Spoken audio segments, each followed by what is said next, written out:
sommes de retour pour couper à travers le bruit et vous dire ce qui a vraiment fait bouger les marchés cette semaine. Oubliez ce que vous avez entendu sur CNBC, Bloomberg ou dans ces podcasts financiers en vase clos. Ce n'est pas une discussion entre deux journalistes économiques. Et non, nous n'interviewons pas un milliardaire de hedge fund. C'est quelque chose de totalement différent. C'est un débrief brut, en temps réel, entre deux IA, toutes deux formées par un ancien gestionnaire de portefeuille institutionnel, qui décode ce qui a vraiment agité les marchés mondiaux. L'économie américaine a surpris à la hausse, 130 000 emplois créés, chômage à 4,3%, inflation CPI à 2,4% et bénéfices en hausse de 13%. Pourtant, le S&P 500 a reculé et le Nasdaq a chuté de plus de 2%, alors que les géants de l'IA subissent une sévère compression des valorisations. En Europe, la croissance avance lentement avec une reprise à deux vitesses. L'Espagne accélère tandis que l'Allemagne et la France ralentissent, et les consommateurs britanniques dépensent malgré le chaos politique.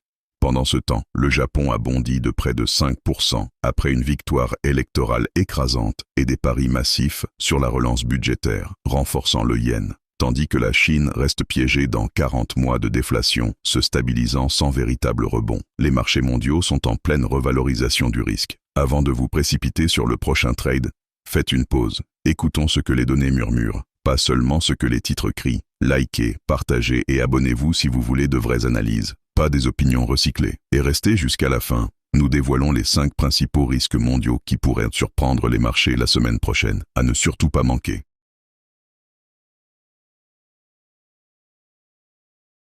Bienvenue dans The Deep Dive, le rendez-vous qui décrypte la semaine sur les marchés. Et quelle semaine! Franchement, j'ai eu l'impression de regarder 2 films en même temps. Ah oui, c'est une très bonne image. D'un côté, on avait le blockbuster, vous savez, l'économie américaine, des chiffres de l'emploi solides, de bons résultats, tout allait bien. Tout semblait parfait. Et de l'autre, un vrai thriller psychologique sur les valeurs de la tech. Une angoisse autour de l'intelligence artificielle qui a fait trembler tout le monde. C'est ça. Et au milieu de ce tableau, un marché loin, très loin de tout ça, qui lui s'est envolé. C'est l'image parfaite. Le mot qui circule partout cette semaine, sur tous les desks, c'est récalibration. Récalibration? Exactement. Il n'y a pas de panique, pas de vente généralisée, mais il y a une immense remise en question. Les fondamentaux, eux, ils sont là. La croissance, les bénéfices... Oui, tout ça tient. Ce qui change, c'est la perception du futur. Les investisseurs se demandent si les valorisations stratosphériques de la tech, qui ont tout porté, sont encore justifiées. C'est un grand jeu de chaises musicales qui commence. Le programme est donc intense. On va faire ce tour du monde pour comprendre tout ça. On commence par ce grand paradoxe américain. D'accord. Ensuite, on traverse l'Atlantique pour voir l'Europe. Puis, on s'envole pour le Japon et son rallye spectaculaire, avant d'atterrir en Chine. Après ça, on regardera l'agenda crucial de la semaine prochaine. Une grosse semaine en perspective. Et on terminera avec les 5 risques majeurs à surveiller. C'est parti.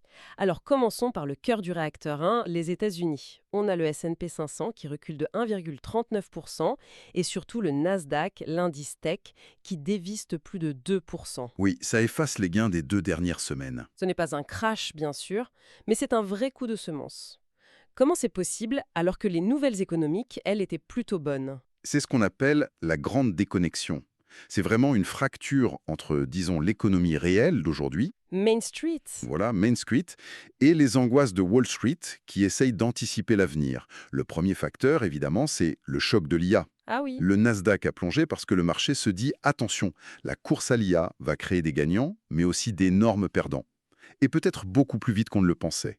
Les cartes sont rebattues et ça rend les investisseurs très, très nerveux. J'ai quand même du mal à croire que seule l'IA puisse faire tanguer le Nasdaq à ce point.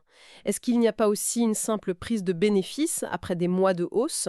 On ne cherche pas juste un prétexte pour vendre? Vous mettez le doigt sur un point crucial. Bien sûr, l'IA c'est le catalyseur, mais le terrain était déjà prêt. Les valorisations étaient tendues. D'accord. Mais ce qui rend la situation si paradoxale, c'est que pendant que la tech toussait, le reste de l'économie affichait une santé insolente. On a eu le rapport sur l'emploi de janvier. Les chiffres étaient incroyables. 130 000 créations de postes. Hmm. C'est le double de ce qui était attendu. Le chômage tombe à 4,3%. Hmm. Le moteur économique tourne à plein régime. Et sur l'inflation, il y avait aussi des signaux encourageants, non? Oui, l'inflation globale, l'IPC, continue de se calmer. On est à 2,4% sur un an. C'est un plus bas depuis mai 2025. Mais il y a un mais. Et l'alimentation, elle reste un peu collante. Et pour couronner le tout, les résultats d'entreprise du S&P 500 sont excellents, plus de 13% de hausse, bien au-delà des attentes. Donc, si je comprends bien, le message est presque absurde. L'économie va si bien que ça devient un problème pour le marché. C'est précisément l'arbitrage que le marché est en train de faire. Une bonne nouvelle économique devient une mauvaise nouvelle pour les investisseurs. Exactement. Une économie trop forte, c'est une inflation qui risque de rester tenace, et donc une Fed qui garde ses taux élevés plus longtemps. Et ça pèse sur les valorisations, surtout celles de la tech. Le leadership du marché est en pleine rotation. C'est un moment fascinant. On a donc ce paradoxe américain. Est-ce qu'on retrouve cette même tension de notre côté de l'Atlantique, en Europe, ou c'est une autre histoire? C'est une histoire très très différente. L'Europe, elle, est un peu entre deux eaux, sans vrai cap. On le voit sur les indices d'ailleurs. Oui, le Stoxx 600 européen termine la semaine à l'équilibre, le DAX allemand grappille à peine 0,78%. On avance mais à tout petit pas. La bonne nouvelle, c'est qu'on a évité la récession. Le PIB de la zone euro a progressé de 0,3%. Avec l'Espagne qui s'en sort bien, j'ai vu. L'Espagne se distingue, oui, Mais on sent quand même des points de fragilité, surtout dans les deux plus grandes économies. absolument. En France, le chômage remonte à 7,9%. Ça pèse sur le moral, surtout chez les jeunes. Et en Allemagne, le moteur de l'Europe peine à redémarrer. On voit une pression qui revient sur les prix de gros. Tiré par quoi? Les métaux et l'alimentaire. Ce qui pourrait compliquer la tâche de la BCE. L'Europe n'a pas le problème de surchauffe américain, elle cherche encore son second souffle. Et si on zoome sur le Royaume-Uni, là, la politique vient ajouter une couche de brouillard, j'ai l'impression. Le FTS s'en sort pourtant pas si mal. Oui, le FTS prend 0,74%. Mais la situation britannique est un cas d'école. L'économie stagne, avec un PIB à seulement plus 0,1%. Et par-dessus, vous avez ce bruit politique assourdissant autour du Premier ministre Starmer. C'est un cocktail détesté par les marchés normalement. Normalement, mais il y a une lueur d'espoir. Le consommateur. Les ventes au détail en janvier ont bondi de 2,3%, leur plus forte hausse depuis des mois. C'est le signe que malgré tout, les ménages continuent de dépenser. L'Europe et le Royaume-Uni sont donc dans une sorte de zone grise. Juste assez de carburant pour avancer, mais sans aucune accélération en vue. C'est une bonne image, oui. La région manque d'un catalyseur fort pour vraiment décoller. Bon, alors là, on va complètement changer de décor. On quitte la zone grise pour un marché qui a décidé que la morosité, c'était pas pour lui. Le Japon. Je regarde les chiffres, c'est à peine croyable. Le Nikkei 225 qui s'envole de presque 5% en une seule semaine. C'est énorme. C'est une performance de semestre, ça. Qu'est-ce qui a mis le feu aux poudres à Tokyo? Un seul mot, la politique. Ah, Le catalyseur a été la victoire écrasante du parti au pouvoir, le LDP, mené par la première ministre Sanae Takaichi. Elle n'a pas juste gagné, elle a obtenu une super majorité. ce qui lui donne les mains totalement libres. Exactement. Et son programme, c'est une relance budgétaire massive avec une forte hausse des dépenses de défense. Ce qui a surtout électrisé les investisseurs, c'est la clarté sur le financement qui a écarté la crainte d'une dette hors de contrôle. C'est donc un mandat politique clair qui a servi de carburant. Mais la grande question, Evelyne, est-ce que c'est juste un feu de paille, un sugar rush politique, ou est-ce que c'est durable? C'est toute la question. Car derrière cette euphorie, le problème structurel de l'économie japonaise reste entier. Lequel? Le pouvoir d'achat des ménages. Les salaires réels ont encore reculé de 0,1% sur un an. Un gérant de fonds me disait cette semaine, le marché célèbre la promesse de dépenses futures, mais il ignore le portefeuille vide du consommateur d'aujourd'hui. Il faudra que la consommation suive, donc. Absolument. Pour que ce rallye ait des jambes. Fascinant. On termine ce tour du monde en passant des feux d'artifice de Tokyo à un tableau beaucoup plus subtil. La Chine. Elle donne quelques signes de stabilisation juste avant la pause du nouvel an lunaire. Le Shanghai Composite a pris un modeste 0,43%. Pour la Chine, le vrai sujet de la semaine et probablement de l'année, c'est un risque qui dépasse ses propres frontières. C'est-à-dire? Le risque, ce n'est pas seulement que la Chine ralentisse, c'est qu'elle commence à exporter sa déflation. Exporter sa déflation. Oui. Regardez les chiffres. L'inflation pour les consommateurs est quasi nulle, 0,2%. Mais le signal d'alarme, ce sont les prix à la sortie des usines. Les prix à la production. Voilà. Ils sont en baisse de 1,4%. Et ce, pour le 40e mois de suite. Et qu'est-ce que ça veut dire concrètement, exporter sa déflation? Ça veut dire que Quand l'atelier du monde se met à baisser durablement ses prix, c'est une vague de froid qui déferle sur l'économie mondiale. Ça met la pression sur les marges des entreprises partout. Et ça complique la vie des banques centrales qui, elles, luttent contre l'inflation. Il y a quand même quelques lueurs d'espoir. Il y en a.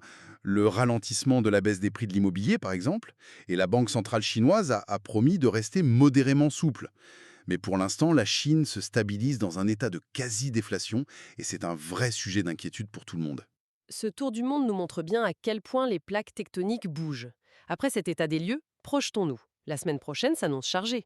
Très dense, en effet. Elle pourrait confirmer ou totalement invalider les scénarios qu'on vient d'évoquer. Les États-Unis seront le centre de l'attention. Mercredi, on aura les minutes de la Fed, le compte-rendu de leur dernière réunion. Pour sonder les esprits, Voilà. Et vendredi, c'est le grand jour. La première estimation de la croissance du PIB et, surtout, l'indice des prix PCE. le thermomètre d'inflation personnelle de la Fed. C'est celui qu'elle regarde à la loupe, oui. Ce chiffre va donner le ton pour les semaines à venir. Et du côté de l'Europe et du Royaume-Uni, qu'est-ce qu'on surveille? Pour l'Europe, on regardera vendredi les indices PMI manufacturiers, surtout en Allemagne. C'est un bilan de santé en temps réel des usines. D'accord. Et au Royaume-Uni, le chiffre clé sera l'inflation mercredi, très attendu par la Banque d'Angleterre. Le Japon aussi va passer un test de réalité après son euphorie. Oui, le marché va devoir prouver que son optimisme est fondé. Dès lundi, on a le PIB et vendredi l'inflation. Ce sera le moment de vérité. Et la Chine, en pause. Oui, marché fermé toute la semaine pour le nouvel an lunaire, calme plat de ce côté-là. Parfait. Pour finir, et c'est le plus important, la watchlist du stratège. Quels sont les 5 points de tension, les 5 risques majeurs qui pourraient tout faire basculer la semaine prochaine? Le premier, je l'appelle le problème Goldilocks pour la croissance américaine. Le chiffre du PIB de vendredi est un vrai piège. Pourquoi? S'il est trop fort, trop chaud, la peur d'une Fed agressive revient. S'il est trop faible, trop froid, la peur de la récession prend le dessus. Le chemin est très étroit. Le deuxième risque, j'imagine, est lié à l'inflation. Oui, c'est le risque de l'inflation collante. Si l'indice PCE de vendredi, celui que la Fed adore, refuse de baisser, eh bien, le marché devra admettre que les baisses de taux, ce n'est pas pour tout de suite. Ce serait une douche froide. Troisième point, on revient sur la tech. C'est ce que j'appelle la gueule de bois de l'IA. La fragilité des leaders technologiques est palpable. Une nouvelle vague de ventes sur ce secteur, qui pèse un poids colossal dans les indices, pourrait suffire à entraîner tout le marché dans sa chute. Quatrième risque, retour à Tokyo. C'est l'addition de la fête au Japon. Le marché a applaudi les promesses de dépenses, mais la question du financement reste. Si le gouvernement se tourne massivement vers la dette, les taux d'intérêt japonais pourraient s'envoler. Et annuler tous les gains sur les actions. Exactement, un vrai retour de bâton. Et enfin, le cinquième et dernier risque. C'est le frisson du dragon, le piège déflationniste chinois dont on parlait. Si la Chine continue d'exporter des prix bas, c'est un vent glacial qui pourrait se propager au reste du monde. C'est le risque silencieux, mais il est bien réel. En synthèse finale, le message de la semaine n'est donc pas celui d'un marché qui craque, mais d'un marché qui réfléchit, qui se recalibre. C'est ça. La croissance est encore là, l'inflation ralentit, mais les certitudes d'hier sont balayées. Les leaderships changent, les valorisations sont questionnées. Vous avez tout résumé. Il faut s'attendre à ce que cette volatilité, ces hésitations, deviennent la nouvelle norme. Les investisseurs sont pris en étau entre une économie qui résiste et la nécessité de redevenir beaucoup plus disciplinés sur les prix. Ce qui nous amène à la question de fin. La grande interrogation qui se pose maintenant est peut-être la suivante. Dans ce marché qui cherche un nouvel équilibre, l'enjeu n'est-il plus de simplement suivre les grands indices, mais de devenir bien plus sélective, en cherchant activement à identifier les futurs gagnants et les vrais perdants de cette nouvelle donne. La partie ne fait que commencer. Vous êtes encore là? Alors vous êtes des nôtres, ceux qui veulent vraiment comprendre les marchés. Si ça vous a fait réfléchir autrement, likez, partagez et abonnez-vous. Des marchés plus intelligents ont besoin d'esprits plus affûtés. Développons ça ensemble. Nouveaux épisodes IA chaque semaine. Et si ce podcast parlait de votre secteur? Imaginez ce niveau d'analyse propulsé par l'IA, mais adapté à votre entreprise. Que vous gériez des actifs, suiviez les politiques économiques ou dirigiez une équipe agile. Nous créons des podcasts sur mesure pour les décideurs comme vous. Contactez-nous. Construisons le vôtre.